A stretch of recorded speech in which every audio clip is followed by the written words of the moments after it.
I think this has been a remarkable session. The messages have been inspiring. The music has been beautiful. The testimonies sincere. I think anyone who has attended this session will never forget it for the spirit you felt. My beloved brothers and sisters, over 44 years ago, in October of 1963, I stood at the pulpit in the tabernacle, having just been sustained as a member of the Quorum of the 12 Apostles. On that occasion, I mentioned a small sign I had seen on another pulpit. The words on the sign were these: "Who stands at this pulpit, let him be humble." I assure you that I was humbled by my call at that time to the 12. However, as I stand at this pulpit today, I address you from the absolute depths of humility. I feel very keenly my dependence upon the Lord. I humbly seek the guidance of the Spirit as I share with you the feelings of my heart. Just 2 months ago, we said farewell to our dear friend and leader, Gordon B. Hinckley, the 15th president of the Church of Jesus Christ of Latter-day Saints, an outstanding ambassador of truth to the entire world and beloved of all. We miss him.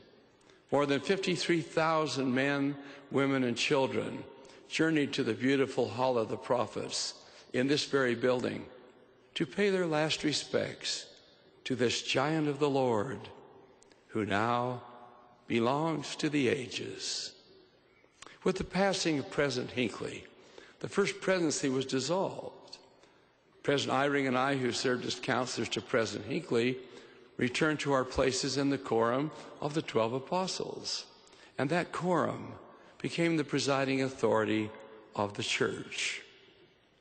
On Saturday, February 2nd, 2008, funeral services for President Hinckley were held in this magnificent conference center, a building which will ever stand as a monument to his foresight and vision. During the funeral, beautiful and loving tributes were paid to this man of God. The following day, all 14 ordained apostles living on the earth assembled in the upper room of the Salt Lake Temple. We met in a spirit of fasting and prayer. During that solemn and sacred gathering, the presidency of the church was reorganized in accordance with well-established precedent and after the pattern which the Lord himself put in place. Members of the church around the world convened yesterday in a solemn assembly. You raised your hands in a sustaining vote to approve the action which was taken in that meeting in the temple to which I've just referred. As your hands were raised toward heaven, my heart was touched. I felt your love and support, as well as your commitment to the Lord. I know without question, my brothers and sisters, that God lives. I testify to you that this is his work. I testify as well that our Savior, Jesus Christ, is at the head of this church, which bears his name. I know that the sweetest experience in all this life is to feel his promptings as he directs us in the furtherance of his work. I felt those promptings as a young bishop, guided to the homes where there was spiritual or perhaps temporal want. I felt them again as a mission president in Toronto, Canada, working with wonderful missionaries who are a living witness and testimony to the world that this work is divine and that we are led by a prophet. I felt them throughout my service in the 12 and in the first presidency, and now as president of the church. I testify that each one of us can feel the Lord's inspiration as we live worthily and strive to serve him. I'm keenly aware of the 15 men who preceded me as president of the church. Many of them I've known personally. I've had the blessing and privilege of serving as a counselor to 3 of them. I am grateful for the abiding legacy left by each one of those 15 men. I have the sure knowledge, as I am confident they had, that God directs his prophet.